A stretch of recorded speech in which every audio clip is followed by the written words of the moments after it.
你说什么？你本可以有别的选择，但是你却一直沉浸在复仇的执念当中。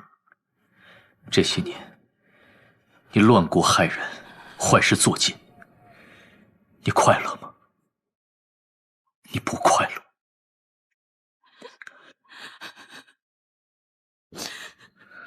人若无所图，便一身轻松；人若所图太多，便会负重千钧。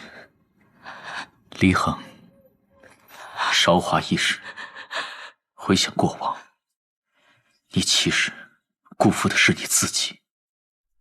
别的选择，我多么希望有别的选择。除了这条路，我的确有千百种选择，可是我所有的选择里都有你，而你却一次一次的拒绝我，你让我怎么办？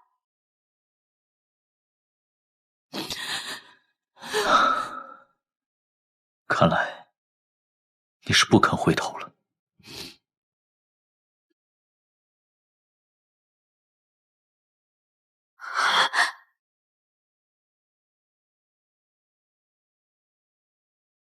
看在我们二人相识一场的份上，我送你一程。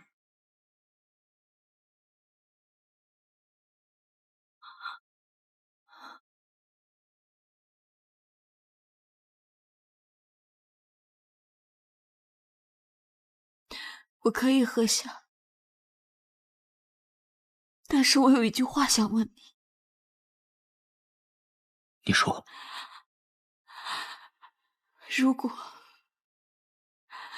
如果丽柔没有被灭，你我之间没有仇恨，你会与我成婚吗？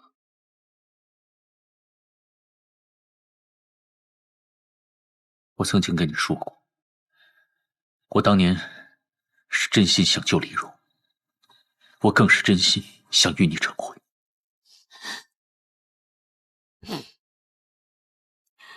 就算你曾经想跟我成亲，那又怎么样？你心中最爱的仍然是他，我只是气不过。我为什么比不上他？丑儿，你告诉我，我到底哪里比不上他？李恒，我们二人分开，跟齐江没有关系，这是你自己的选择，是你选择了我的军服，而并非我选择了齐江。是，我现在是很爱齐江，那是因为我们两个人对是非善恶的看法是一致的，我们在心灵深处是一样的人。我曾经无数次想过，若是他换为你的处境，我想他一定不会以恶制恶，伤其无辜。原来他在你眼中这么完美。罢了，输给他我认。可我还想问你，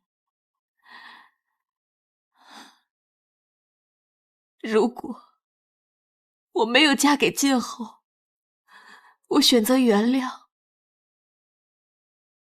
你会跟我在一起吗？会。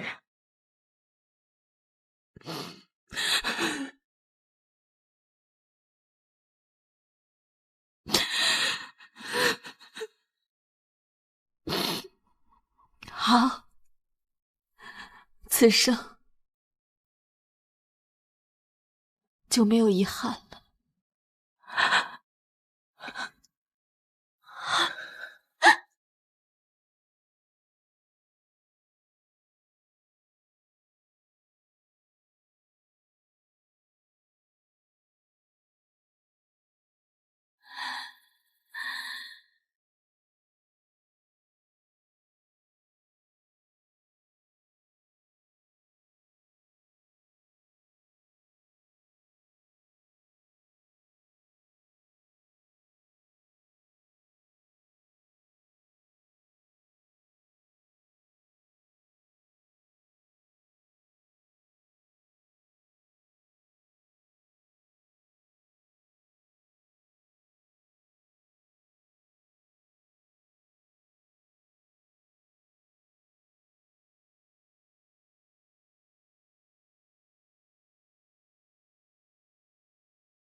你也喝了吧。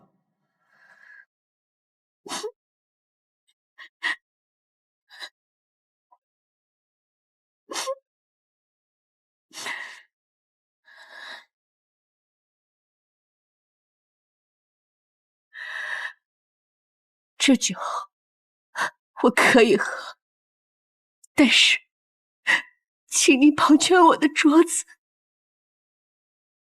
好。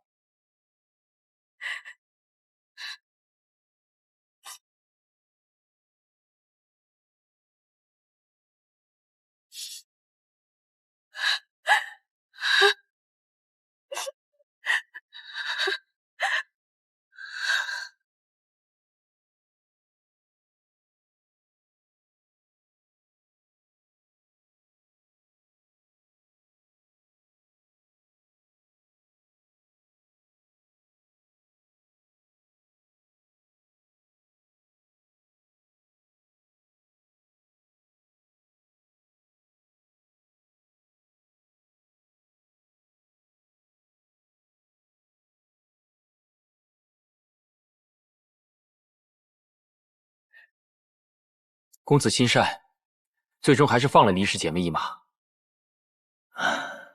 其实，善恶就在一念之间。我是不想世间再有无谓的杀戮。这下你可以放心了。哦，对了，府中还聚着一众大臣，说有要事相商呢。我怕时间等久了，那些老人家都困了。走了。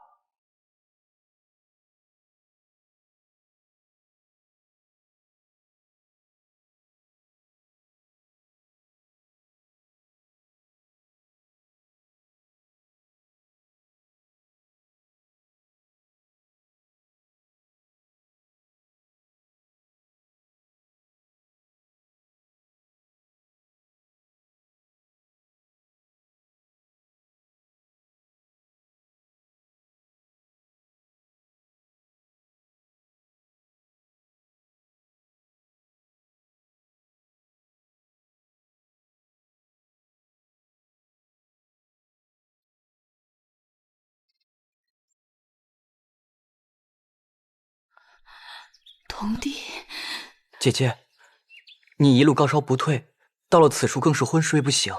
如今服了药，可觉得好些了？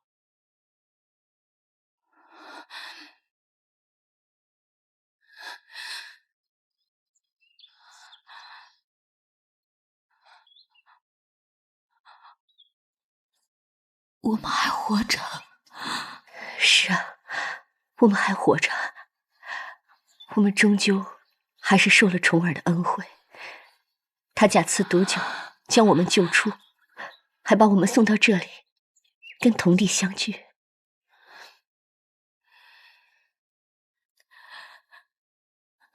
重儿，我李恒终究还是承你的情了。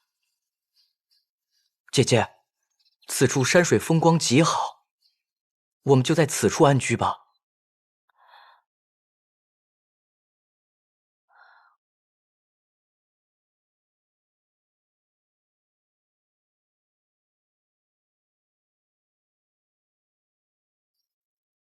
不能让我们的后人再过我们那样的日子。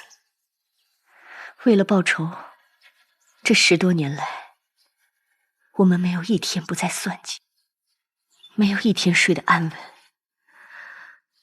我们几乎成功，却总在最后一刻功败垂成，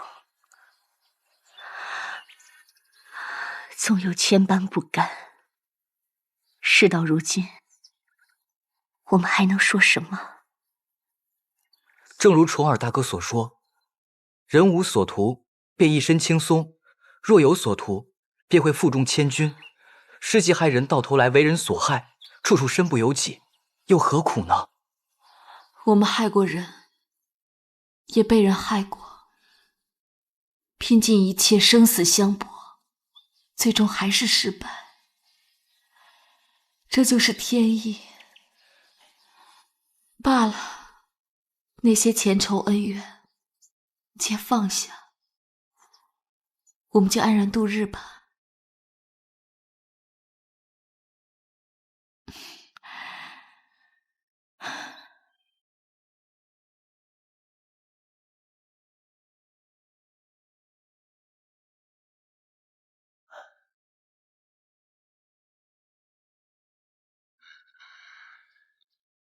坐吧。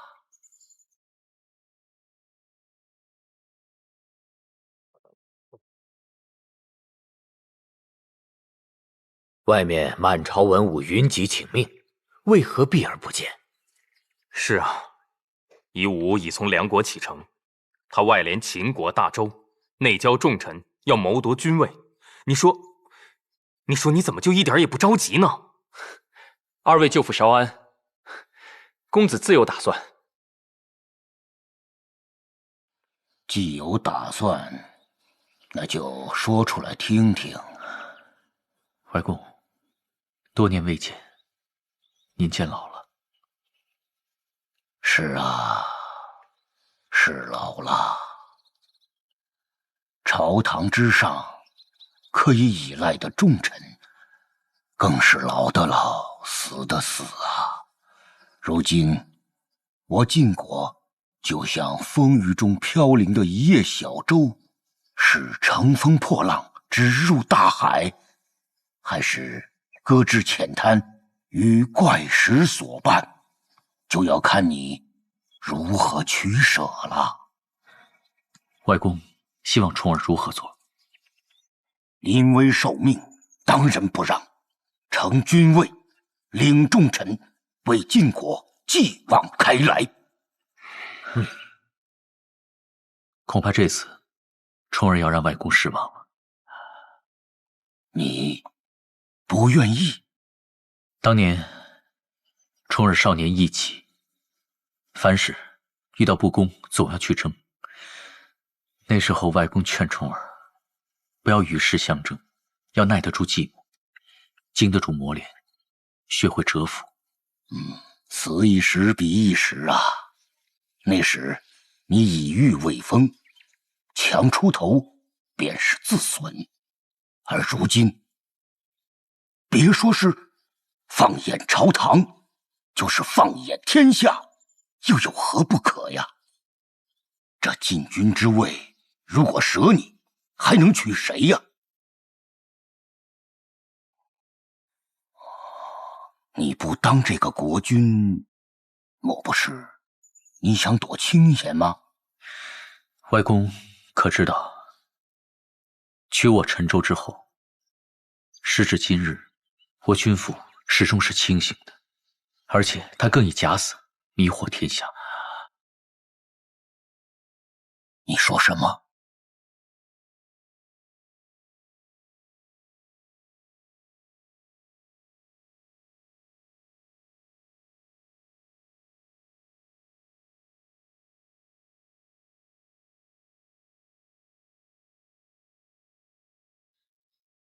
这外面溧阳温煦，和风阵阵，正是满园花开的好时节。妹妹不出去观景散心，却在这儿做起了针线。我记得妹妹自幼是最不喜欢做针线了。年少时可做的事情太多，自然不喜欢穿针引线。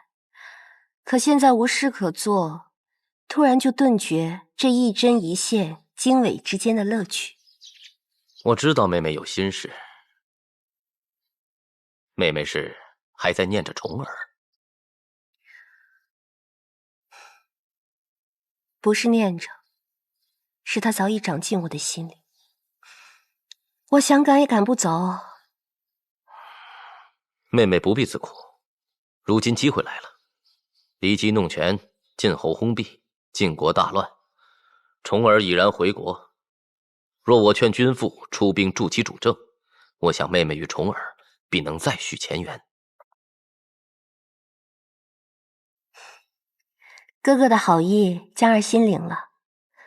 只可惜，重耳是不会借助外力主政的。他此次归国，是为父尽孝，为国尽忠，但却不会争位。你们还是别白费力气了。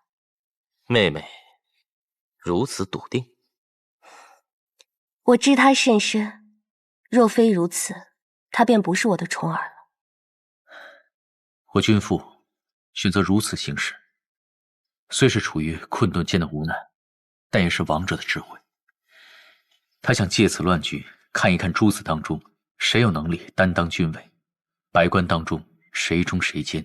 他更明白，只有听到国乱君亡的消息，我和夷吾才会各显其能，回国平乱。那国君他现在……尘埃落定之时，必是灯枯油尽。那国君临终前的意思是，我与夷吾贤能才干上，好似我更胜一筹。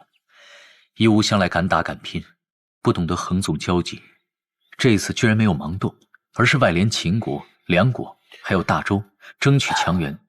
这一点确实让人刮目相看的。可是重耳虽能干，却不会利用资源。为君者，不管是自己喜欢的、憎恶的、朋友或是敌人，都要加以利用。这一点我却不行，夷吾却胜于我。只是君父用自己的死为我们上了王道这一课。这些对于重耳虽然明白，却不愿意违心从之。所以外公，这个军委我不能要。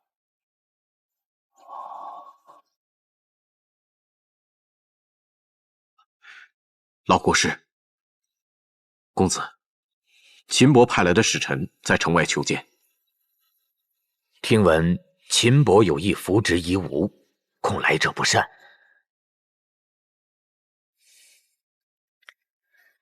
来者是客，唯有以诚相待。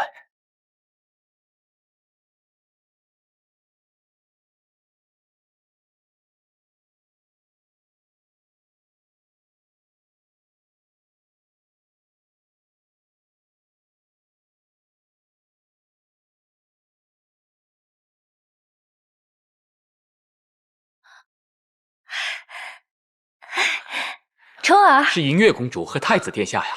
银月，多年未见。太子婴，多年未见，一向可好？尚好。多年未见，有王公子命运多舛，令人唏嘘。今日好了，总算可以出头了。君父心丧，国乱初定，百废待兴，怎能说好？况且我一人出头，万人不安，又有何意？重耳，我们又见面了。上次在关帝山，你舍命相救，这份恩情让我至死难忘。后来我前往敌国，一番好意你却未领。这次晋国内乱，我特地说服君父，派兵支持你回国主政。怎么样？这次我不是小孩子行径了吧？重耳，我是了解你的，唯有这样，你半生的艰辛才能够得偿，还能实现你毕生的抱负，对吗？公主的心意，重耳心领，但却不能顺受。你先别急着拒绝我，你再考虑一下。只要你接受，你就是晋国国君，再也不用逼捧敌国，仰人鼻息了。公主此举的确是替重耳着想，但是并非重耳所愿。不是你所愿？都这个时候了，还有什么比当国君更值得你期待的吗？重耳，你到底想要什么？你告诉我，我想办法帮你促成。公主的心意，重耳知道。没错，身为晋国公子，在这个时候的确应该期待君位。可是重耳一向志不在此，我只想回到敌国草原，过平静的生活。我心意已决，你就不要再劝了。重耳，你是不是在顾忌夷？没错，夷吾也曾向君父表露心声，希望我们秦国可以支持他。但是君父认为，天下归心当属仁者，所以君父选择了你。秦伯的美意，重耳心领。但是晋国国君之位，并非人情授受，而是要从全局衡利弊，慎重考虑的大事。重耳已与国中重臣商议过，承袭君位，眼下夷吾可能比我更合适。现在李克等朝臣已经前往梁国，迎接夷吾归朝了。你怎么那么糊涂呀？你光想着夷吾，那你有没有想过这些跟着你的兄弟，还有晋国的百姓？公主此言有些不妥呀。我们追随重耳公子，也是因为志向相投，并非为了趋利。眼下晋国百姓也不希望诸公子再生纷争了。我不想跟你说，重耳，我知道你这些日子在敌国过得很安逸，可是你不能这么自私，该要担起的责任你必须要担起。好，我担。可是若我担了这晋国国君之位，夷吾必定来犯，到时候我晋国又该如何？有我秦国大军相助，必不能让夷吾得逞。这兵马一动，粮草所需颇多，秦国这个人情，我又如何还呢？夷吾允诺给我秦国河西5城，你也可以。我身无长物，手无寸土，我给不了。你现在给不了，等你当上晋国国君，坐拥千里之疆，自然可以割土献城。即便我坐上国君之位，这国土疆域也是属于国人共有，并非我个人私有，所以我不能给。好了好了好了，月儿，我秦国出面调停此事，并非为了想从中得到什么，什么割城池啊，不重要。重耳，我们两国本是姻亲，况且月儿的心思你一直知道。倘若你俩能成婚，那我们就是一家人，一家人还分什么你我？我知道你心里想着齐姜，而且也放不下季葵。我想清楚了，我不在乎。我在乎。好了，音乐公主，你就不要再劝我了。太子婴，音乐公主，你们的好意，重耳感恩戴德，但是晋国的内政，还容我们自己解决。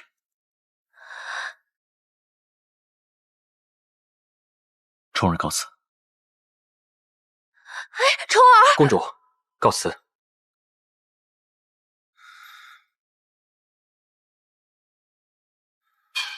罢了，月儿，他就这个脾气。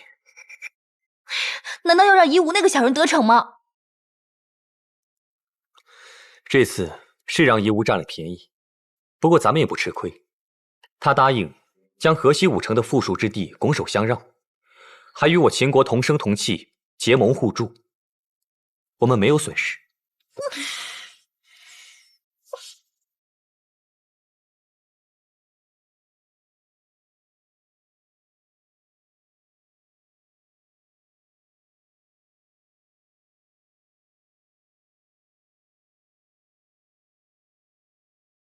想不到，寡人真的有归国继位的这一天。重耳假仁假义，贪图虚名，放弃大位，此时后悔也来不及了。国君继任晋侯，实乃天命所归呀。母亲，儿子今日终于得偿夙愿。母亲在天之灵若能看到，定会为儿子高兴。申生与重耳贤明，皆胜于我，可今日继承君位的终究是我。这期间离不开母亲的辛苦筹谋和以命相搏。如今我们得偿所愿，母亲，你可以含笑九泉了。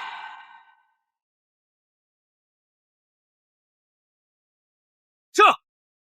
撤！吁！禀报国君，前方已有人为国君设宴接风。哈哈，好啊，去看看。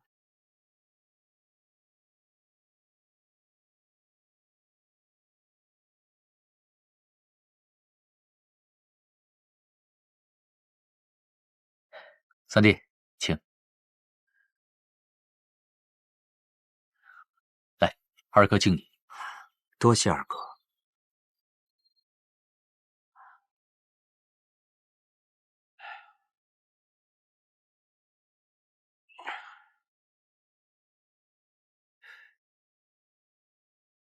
国君回朝登基，重耳公子居然半路设宴，看来宴无好宴呢。哼，是啊，以蛇鼠之心度君子之腹啊！你说谁啊？说谁？我说你们几个反应这么慢呢，就这还听不出来？我们公子想夺王位，还用等到现在吗？还下毒酒，这么下作的事情，我们公子啊，从来都不屑于做。哎，子推，我说的是事实嘛。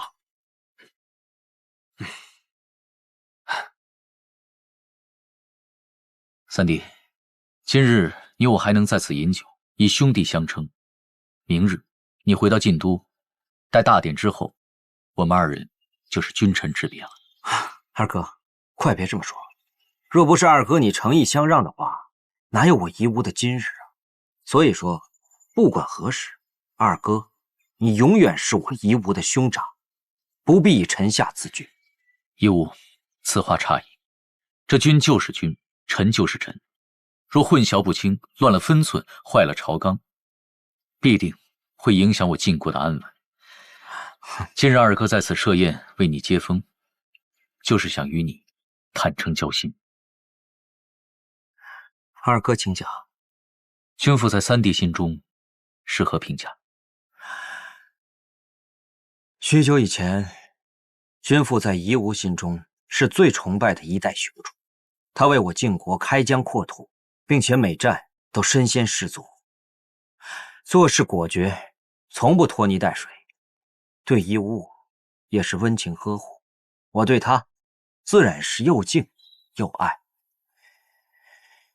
可是后来君父他变了，他变得固执多疑，也完全听不进去别人相左的意见，更是宠信妖女，祸国乱政，终成昏君，未得善终。三弟所言不错，君父一生的功过难以评说。但是三弟，刚才你有一句话尤为重要，那就是固执多疑，不听良言，这便是乱政之源。如今三弟就要当晋国国君了，二哥没有什么好相赠的，就以这句话为勉。希望三弟以后能够兼听明断，豁达开通，以仁义礼信，令天下人归之。哎，二哥，不必多礼啊，不必多礼。其实夷吾心中很明白，无论是百姓还是诸侯，他们都更属意你，来继承我晋国的君位。所以时至今日，夷吾心中也还是有疑虑，不知为何二哥你一再推让呢？其实三弟，我也不瞒相告，这晋国新君之位，无非出自于你我兄弟二人之间。若是我得了这个君位，那三弟能甘心称臣吗？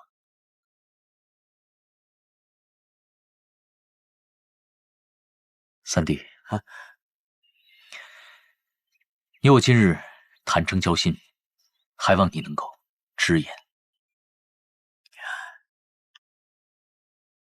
老实说，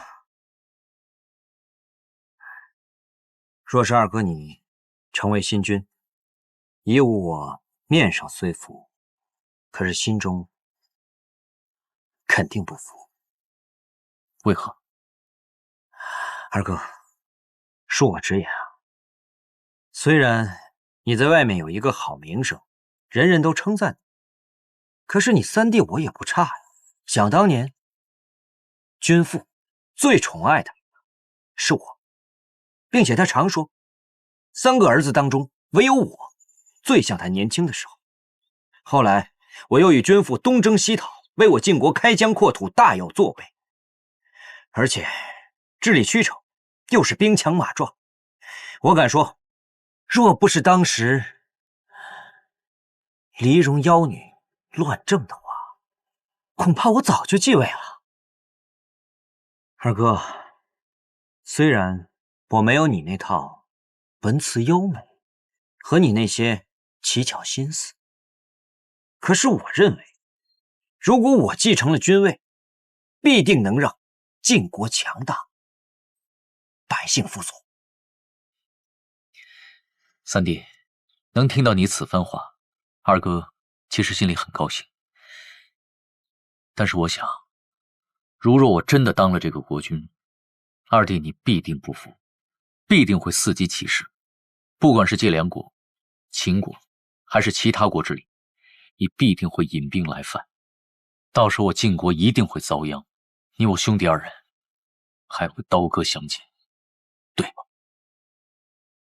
你说的没错，同样是君父之子，这个君位许你做，自然也许我做。若是老天不公，我抢也要把他抢过来。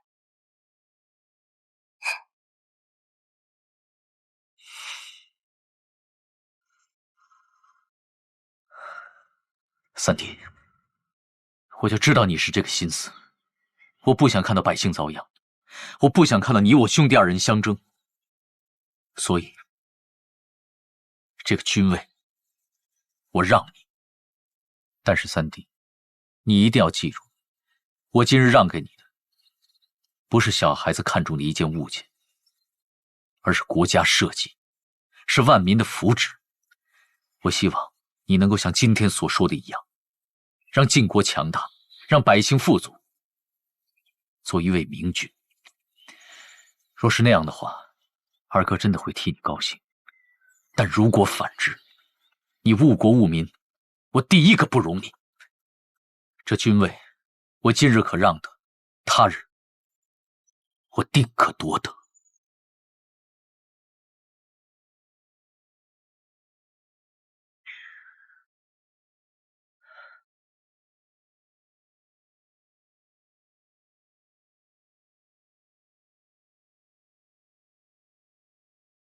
皇天厚土，今日我重耳与夷吾在此立誓，夷吾为君，必勤政爱民，强盛晋国。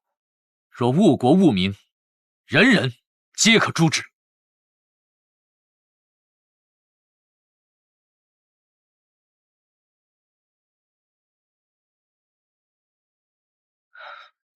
三弟，该你了。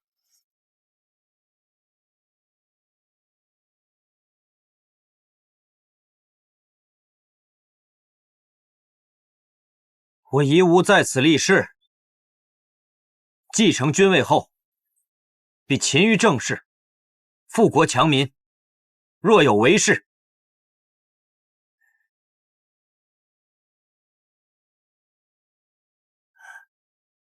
不得善终。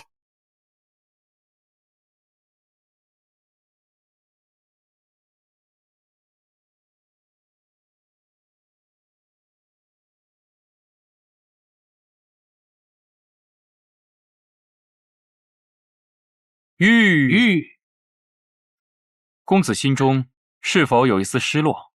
为何要失落？夷吾样样不如公子，而现在却成为晋国的一国之君。公子为了顾全大局，虽然嘴上不说，心中难免会失落吧？恰恰相反，我现在舒服至极啊，就像满身尘埃经沐浴之后，前所未有的轻松啊！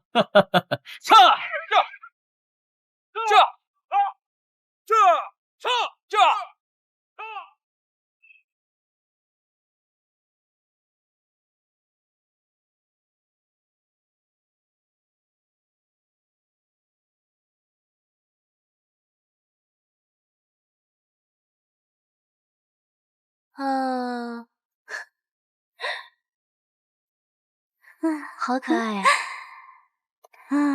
好可爱啊！妹妹，坐会儿吧。你现在身子也重了，不能在风口老站着。你放心吧，他们会回来的。好了好了好了，姐姐自然是笃定，因为赵崔产下了长子，为赵家延续了血脉，她自然是难以割舍你们母子，一定会回来的。可是重耳他却不一样。有什么不一样？你现在也怀有身孕，他就算不挂念你，为了孩子，他也会回来的。可是这个孩子并非他所愿，他也不一定会看重吧。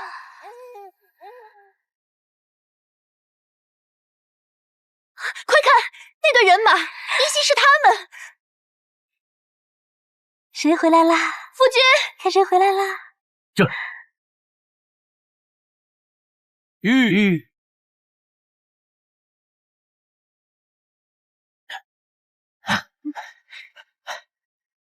夫君，你回来了。是啊，回到草原真好，这里天高云淡，畅快至极。每次回到这里，我浑身上下都感觉特别舒坦。只要你能回来，真是太好了。夫人，快让我看看。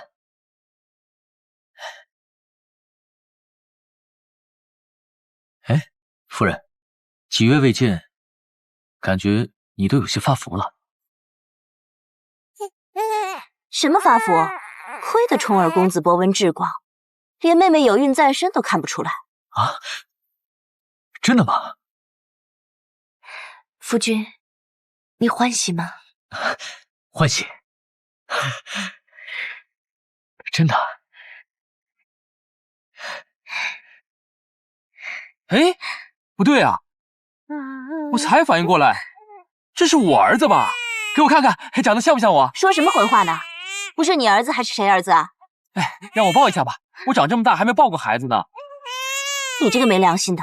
我生产的时候痛得命都快丢了，你当时在哪儿呢？我们几个是跟着公子出去做大事的，妇人之心岂知男儿之胸怀？那你今天就想抱现成的，我偏不让你抱。哎，让我抱一抱吧。赵崔之子赵盾，多年后为奸臣所害，惨被灭门。其孙为程婴所救，是为流传至今的赵氏孤儿。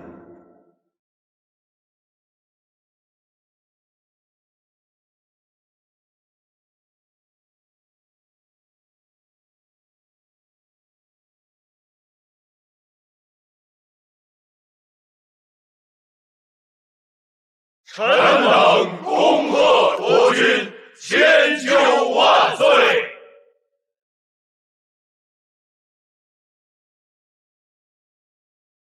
众位爱卿平身。谢国君。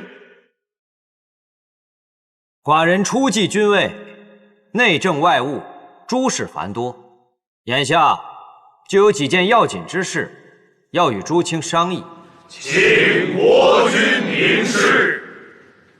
寡人以前受难，流亡异域，承蒙梁伯收留，礼待有加，才有了寡人今日的蓄势而发。如今寡人归国主政，又得秦国相助，所以梁国、秦国，寡人必要重重酬谢。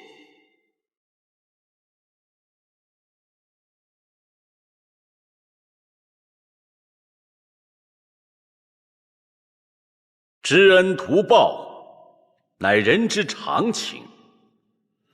不知国君要如何酬谢？梁伯是寡人的岳丈，本是至亲，又是恩公，自然要重谢。寡人欲以垂棘白璧1箱，黄金10000亿酬谢。而秦国，秦伯不图金珠玉璧，所以寡人就将河西5城相赠。众爱卿以为如何？国君初定大位，要重谢梁伯与秦伯之心，臣等自然体谅。可是国君，可知我晋国国库的储备，垂棘之璧本是天下罕见的至宝，仅1对就可倾城，居然要奉上1箱，而黄金10000亿，这几乎是我晋国3年的黄金产量，怎可轻易奉送啊？再说那河西5城，那是先君跟众将士用血汗换来的，怎可拱手让人？万万不可呀！不可呀！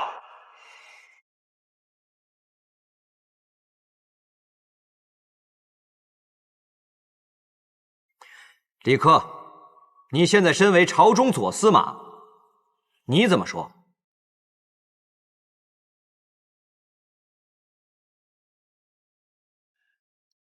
国君，此事的确为难。不给，有损诚信；给了，我国受损。依臣拙见，梁伯乃是自家人，那些金银财宝可以适当的削减，就以百璧一双、黄金100亿，聊表寸心即可。至于秦国之诺，臣以为应该言而有信。既然国君已经答应了给秦国5成，就不该中途反悔。李克，你这是何意呀？钱财可以削减，城池却要拱手让人，难道城池不比钱财更重要？还是说你另藏私心？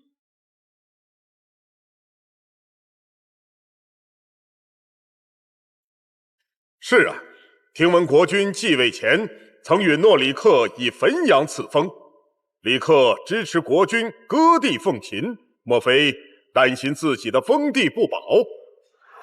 说的对呀，他看这是位老人子嗣，此事万万不可。诸位同僚，我李克岂是因为小利而损国之辈？我是说，身为一国之君，应该遵守诺言，切勿出尔反尔。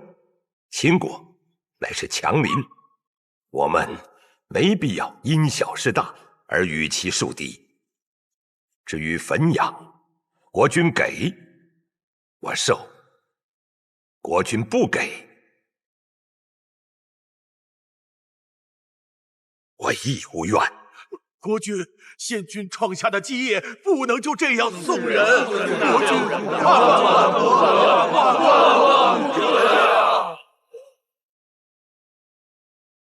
众卿的意思，寡人已经明白了。寡人初登大位，自当是从谏如流。既然众卿都不愿意寡人将城池拱手让人，那么寡人就甘愿背负小人之名，为国守土，不给秦国就是。至于汾阳，寡人更是不愿意因一块封地闹得众臣不睦。不过好在李克深明大义，那么寡人就此作罢。国君英明。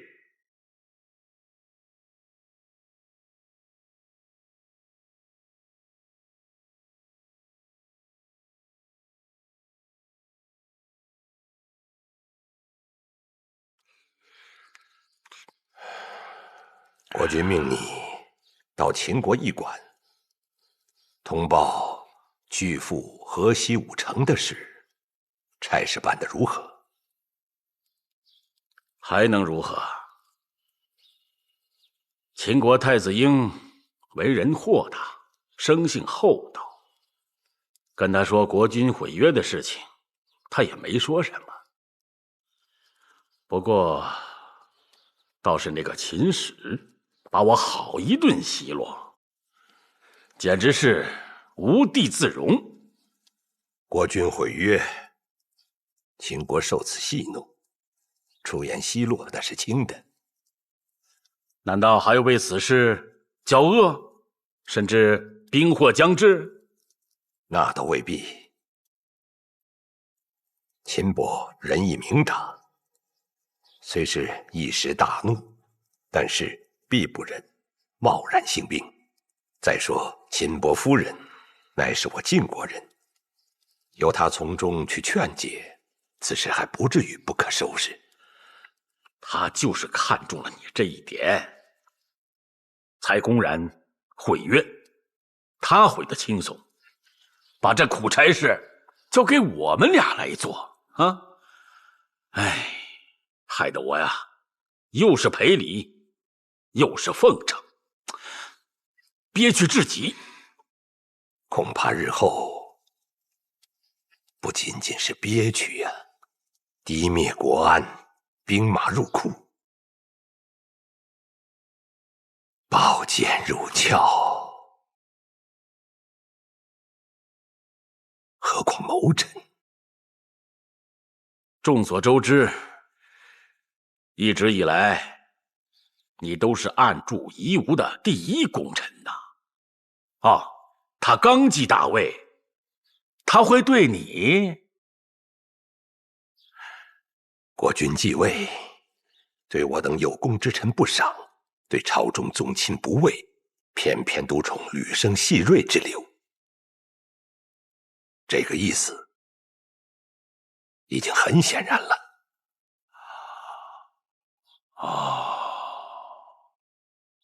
原来他竟然有这样的心思。以前不会，可是现在定是有了。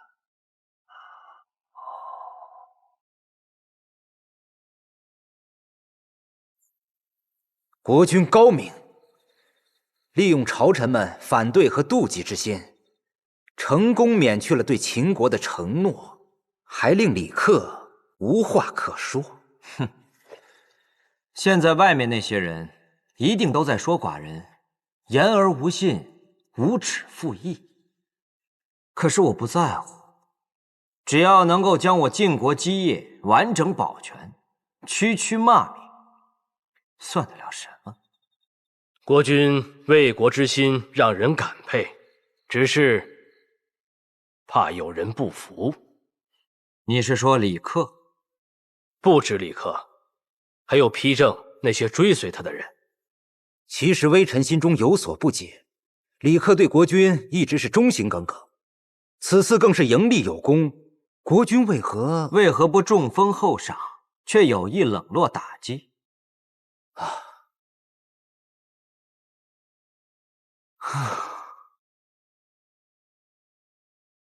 满朝文武现在对寡人都俯首听命，可是寡人能信的唯有你们二人，因为你们二人与寡人共患难，不离不弃，如此忠心，寡人绝不相负。可是李克就不同，虽是从先母在世的时候就暗中帮我筹谋，看似恩人，可是哪一次危急关头，他不是先保全自己？哪一次出手相救，不是在未影响他个人利益的前提之下？若非李克，他处处计较自己的安危。寡人继位，又何必等到今日？国君所言极是。李克于朝堂之上领袖诸臣数十年，而屹立不倒，的确善于明哲保身。先君在世的时候，侍卫胡突、荀息、李克分别位列司寇、司徒、司马、司空，权倾朝野。而现如今呢，侍卫老迈，胡突病休，荀息横死，唯有李克树大根深，门生众多，且掌握着军权。若是此时寡人再将富庶众议给他，那么下一步就要列国封侯了。再者，当日李克能够在大殿上诛杀西岐，保不准哪一天就会对我不利。这满朝文武，哪个忠，哪个奸，寡人一时还搞不清楚，我也不愿意费那个功夫。可是有一种人我分得清楚啊，有能力害寡人的和没能力害寡人的。国君睿智，一语道出了千古帝王遇臣的诀窍，微臣佩服。哼。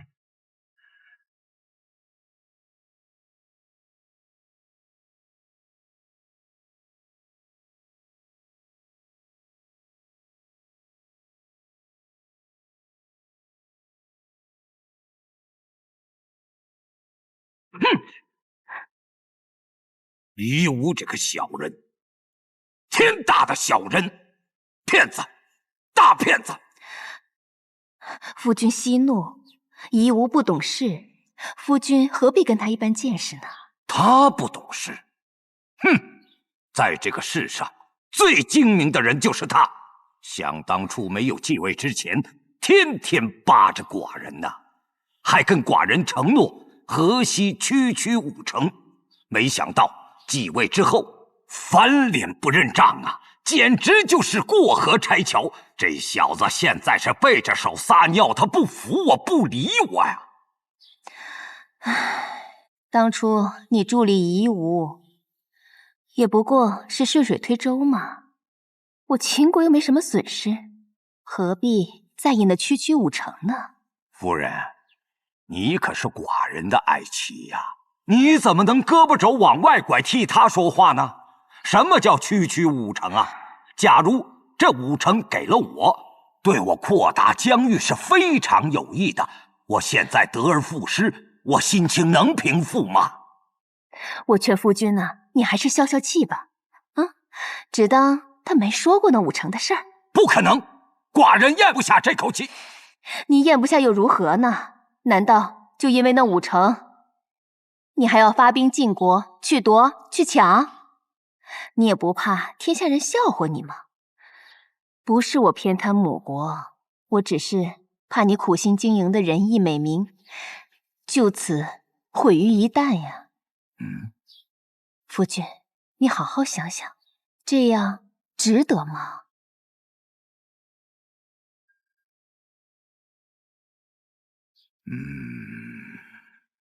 夫人所言有道理呀。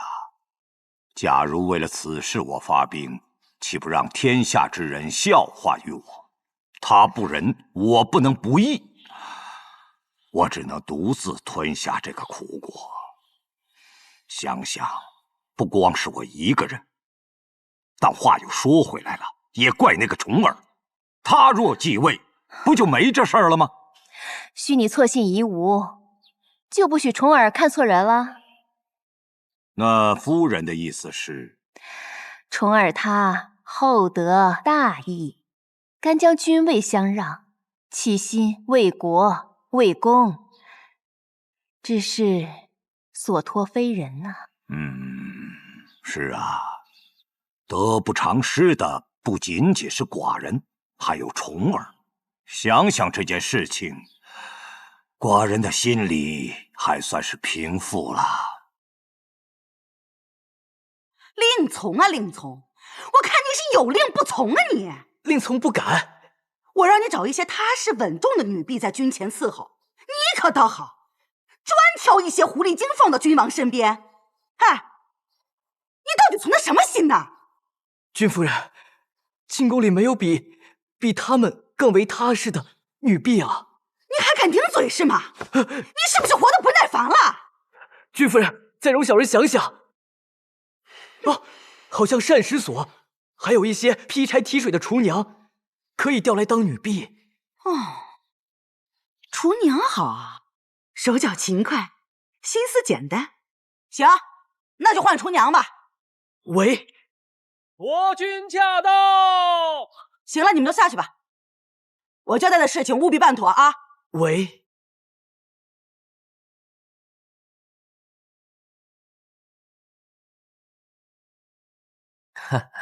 怎么了，夫人？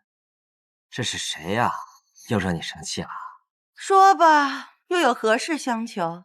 嗨，夫妻嘛，这夫妻之间有什么求不求的呀？是商量啊。若非有事相求，你能给我这好脸啊？说吧，趁我今日心情尚好，没准就答应了呢。嗨，夫人，其实寡人是为了明日祭祖之事啊。夫人，你要大度一点，你应该去的。你说，你要是和孩子们不去的话，那朝堂上的那些大臣们肯定会说寡人。说你君内啊？君内有什么不好的？你堂堂一国之君，还怕臣怎么说你啊？是，你听寡人跟你细说。眼下朱毅发了洪灾，我身为晋国国君，我必定是当携妻儿一起前去祈福攘灾呀。另外，你和孩子们也都没祭过祖，这实在有点说不过去，是不是？瞧你那点出息！别拿我说事儿啊！明明是朝中大臣嫌你无能，没有办法赈灾救民，还说你无德，所以上天才降罪于国。这你犯下的事儿，想拉我们母子为你遮掩，门儿都没有。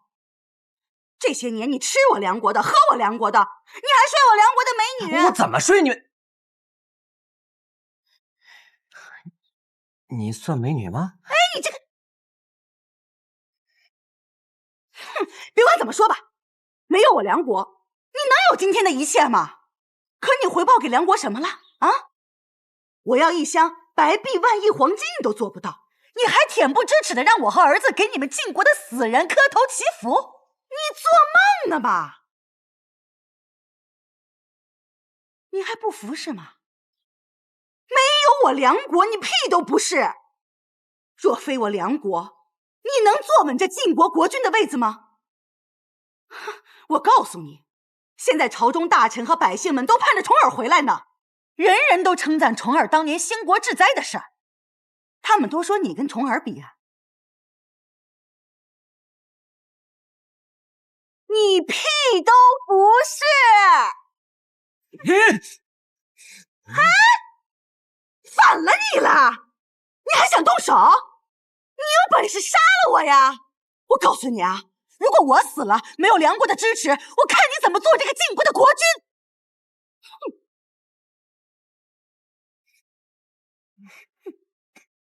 你上哪儿去？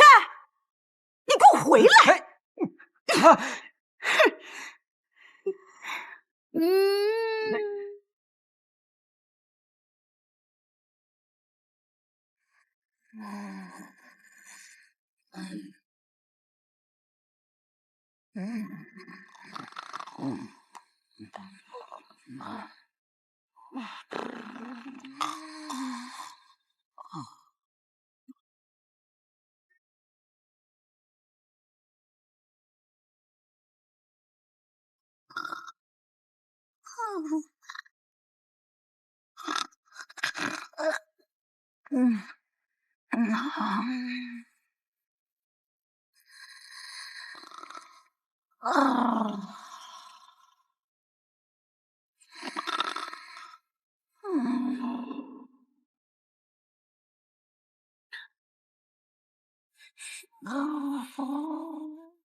母亲不哭，母亲不哭，母亲不哭，母亲不哭。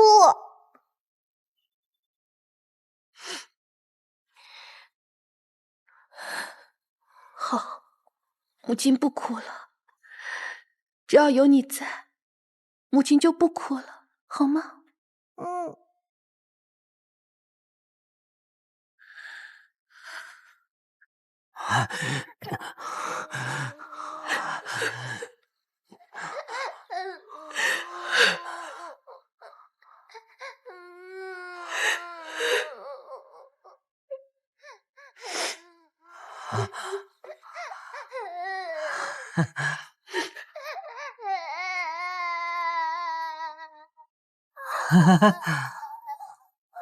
看来上天还没有抛弃我，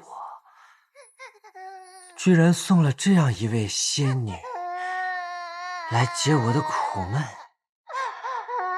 好啊，好啊，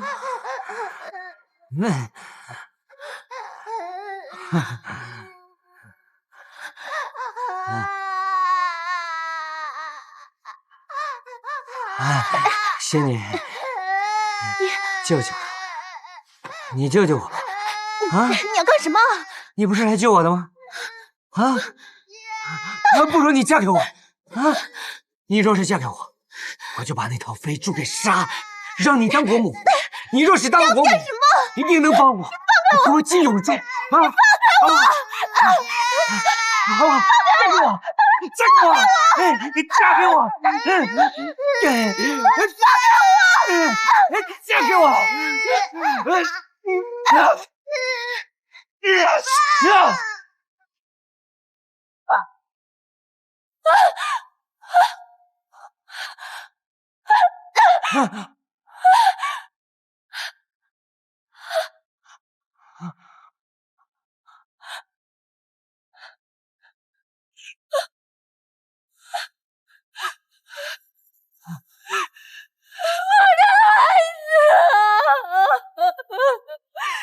你不会离开我的，你不会离开我的。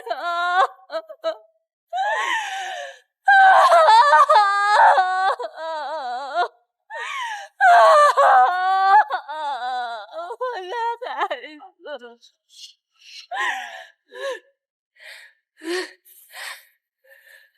都是你，都是你！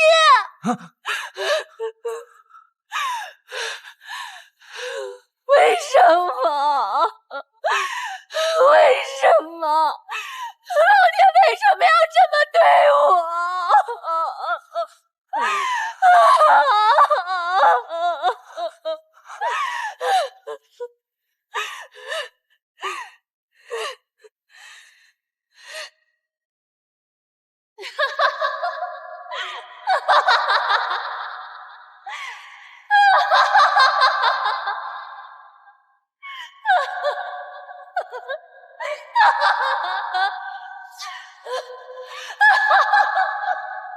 哎呀，着火了！着火了！是谁？是谁胆敢焚烧我金氏仙族的牌位？是谁？是谁？赶紧救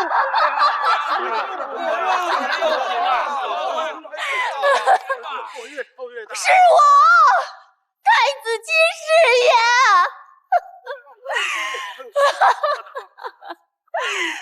金氏仙族有眼无珠，有牌位，却无灵石，居然让你这个畜生当了国君！你逼奸长嫂，摔死侄儿，居然还有脸前来欺负我！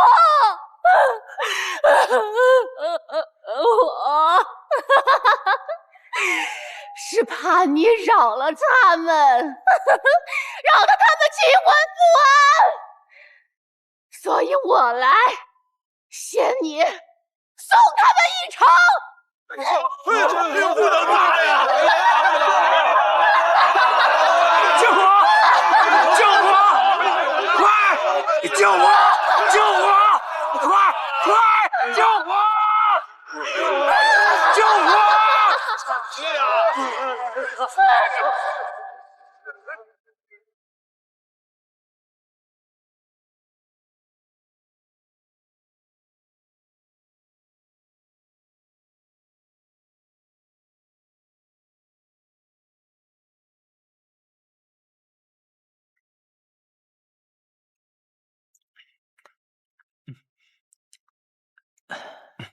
哎，你说，这刚来敌国的时候啊，觉得这羊肉总有一股腥膻的味道，怪怪的。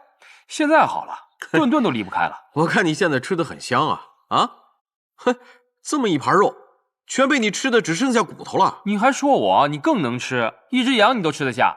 来，喝点。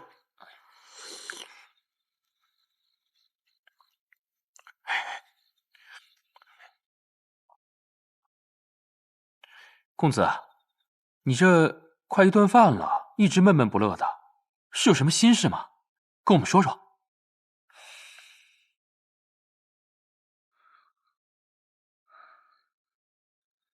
这是外公托人捎来的书信。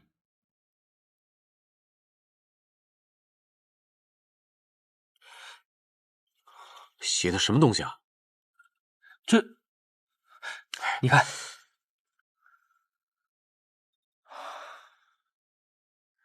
哎呀，以我这个惨无人道的昏君，朝堂上暴力无道，固执己见也就罢了，居然逼奸长嫂，摔死侄儿，惨绝人寰，惨无人道，坏得令人发指啊！他如此行事，真是辜负了公子当年让位之情。辜负我倒不怕，重要的是他不能辜负天下人。宋官夷吾执政以来，是对内不仁，对外不义，如今已经到了天怒人怨的地步。我真是想不明白，这晋侯之位本是他处心积虑谋求多年才得到的，他为什么却不珍惜？未得到时有所顾忌，一旦得到无所顾忌。夷吾那种性格，一旦得到，便是毁灭的开始。子瑜说的是啊，现在朝中只剩吕生、细瑞2个小人得志。你们都不知道，朝里那班老臣呐，被贬的贬，被罚的罚，连李克老儿这样的奸猾之人都未得什么善果，任由他们来胡闹。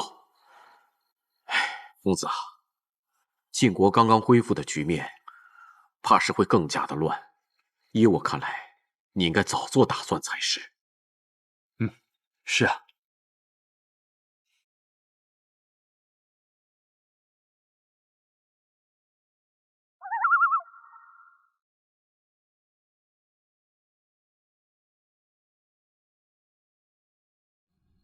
国君明鉴，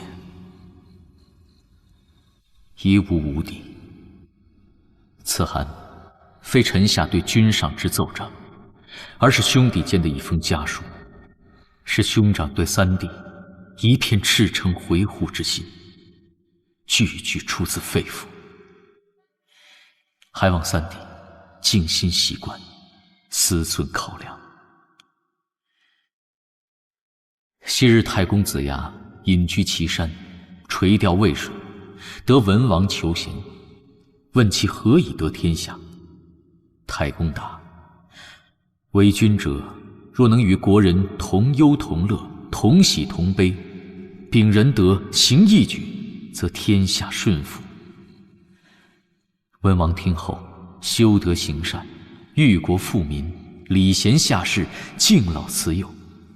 自此大周兴盛，如日中天。听闻吴帝继位以来，日渐骄横，行事悖逆，盼吴帝及早修身自省，亲近贤臣，厚德至内，仁义郊外，莫要一意孤行，令天下背离，悔之晚矣。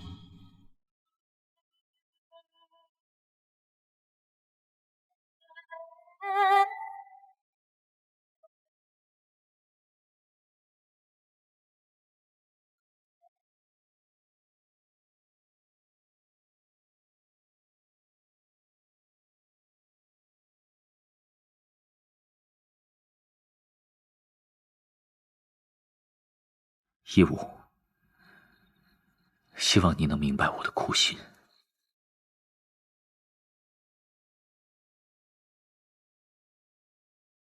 打！给我狠狠的打！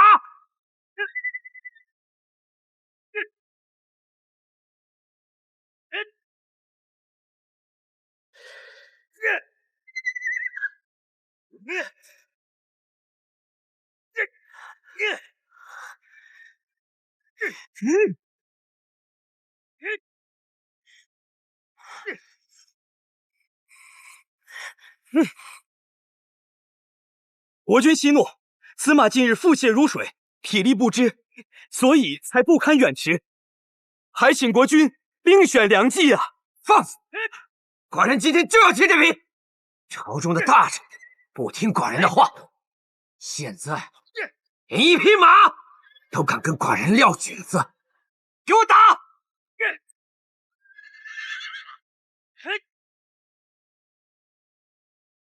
禀报国君，敌国信使送来书函。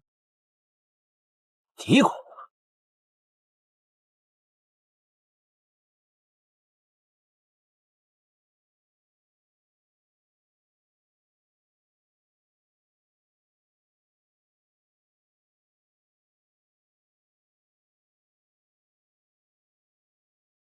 哼，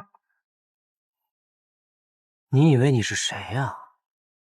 身在异域，还敢对寡人指手画脚？我如何当军理政，还用不着你来教训！打！给我狠狠的打！公元前646年，秦国大旱。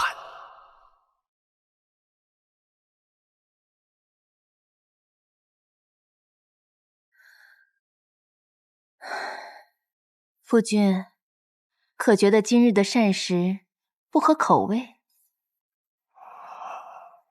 举国遭灾，粮食减产，百姓吃不上饭，寡人寝食难安呐。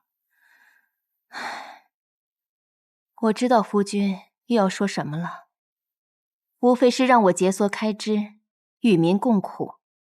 我已将后宫中的用度一减再减了，省出来的钱都已经拿去赈灾了。可是总不能连膳食也免了吧？寡人真是感触啊！真是风水轮流转。前几年晋国遭灾，寡人是解囊相助，没想到几年后，我秦国也遭了灾。莫非我是做了什么错事，遭到了天谴？夫君，你可真是迂腐的可爱。你在朝堂为国祈福攘灾也就罢了，这后宫中又无外人，不必如此。时节轮转，水旱无情，这哪是人力能左右得了的？夫君不是已经向晋国买粮了吗？只要粮食一到，困境自然就解决了。是啊，理儿是这个理儿，只是夷吾这个小兔崽子异于常人，我担心。夫君尽可放心，我已经给夷吾写了信函，毕竟他能当上晋国的国君，我们秦国可是为他出了力的。况且河西武城一事，他理亏在先。夫君除了微辞并未深究。此前晋国有灾，夫君还派人赠粮，算得上仁至义尽了。如今我们有难向他买粮，他难道还不给面子吗？如果是那样，那简直妄称为人了。夫人所言有理呀。寡人真是有幸之人呐，娶了一个旺夫之妻。嘿嘿嘿嘿嘿嘿嘿。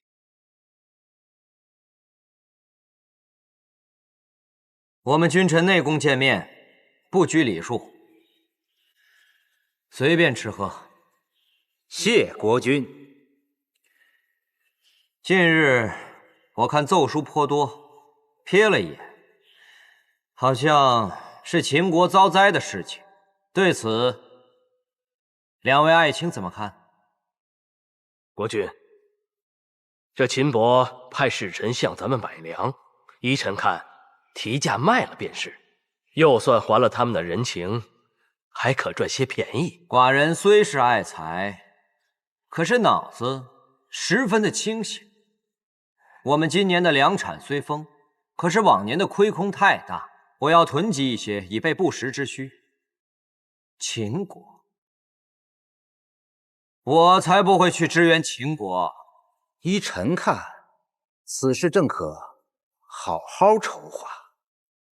国君自打继位以来，虽才干卓绝，但朝中那些迂腐的旧臣心色木钝，总认为国君没有先君有建树，所以国君急需干成1、2件大事，让朝野背负。接着说，这些周边小国并不容易，但算不得是盖世伟业，而秦国近年大有崛起之势，几乎可与齐楚比肩。如今遭灾，人心惶惶，这可是天赐的良机呀！微臣建议，假借麦粮入秦，趁机出兵巧袭，必可成就伟业。说得好，秦国饥荒，我们送粮入秦，他们必定不防。此时偷袭，一定会成功。国君，这合适吗？毕竟秦国曾对我们施援，而且伯姬跟国君是同父姐弟呀。哎，你快打住吧！什么同父姐弟？她是申生的姐姐，是齐姬的女儿。小的时候没少在我面前摆嫡公主的架子，也没少欺负我母亲跟我。哼，我不认她这个亲戚。虽说秦国对我施援，可是处处压我一头，总给我摆着宗主的谱，是时候该教训教训他们了。况且寡人此次要借此震慑诸侯，扬威四海，这件事儿就这么定。来，为了寡人的宏图功业，我们君臣共饮美酒。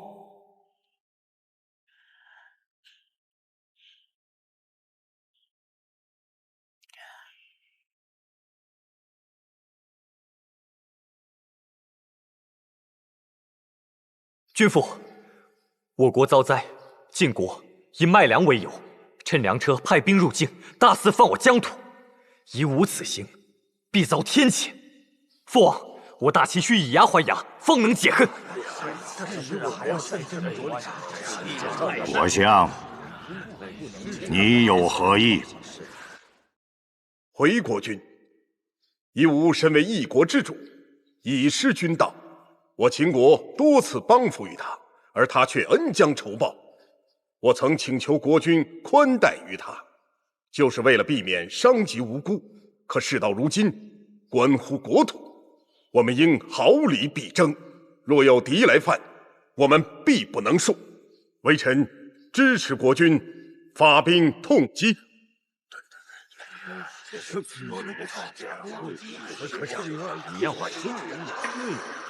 寡人自主政以来，内施仁政，外牧诸侯。虽说有些纷争，但皆出有因，都以大度相让，以和为贵。让寡人万万没有想到的是，我亲自扶持的夷吾，恩将仇报，并侵犯我国土。此事若是寡人再度相让，我将无颜面对列祖列宗和臣民百姓。因此，寡人决定派兵出征。古人云：“兵马未起，粮草先行。”只是我国今年连受灾害，庄稼无收，粮食。国君，此番晋国贸然敢前来捣乱，恐怕就是料定我秦国无粮而无力应对。殊不知积善之家必有余粮，国家也是如此。我曾建议国君对外购粮，原本打算就是保存国库的粮食，以备不时之需。所以我秦国尚未到山穷水尽之时，且晋国兴此不义之战，我国中百姓同仇敌忾，纷纷愿意献粮，周边属国也愿意纳贡，所以不必忧虑粮草，而且国君不必亲征。国相何意？难道寡人怕他不成？微臣并不是这个意思，只是因为夷吾这等小人，实在不值得国君与之交手。君父，儿臣愿亲自带兵出征，讨伐夷吾小人。好，群臣支持，百姓支持，此战必胜。婴儿亲率10万大军，直奔疆场。就上！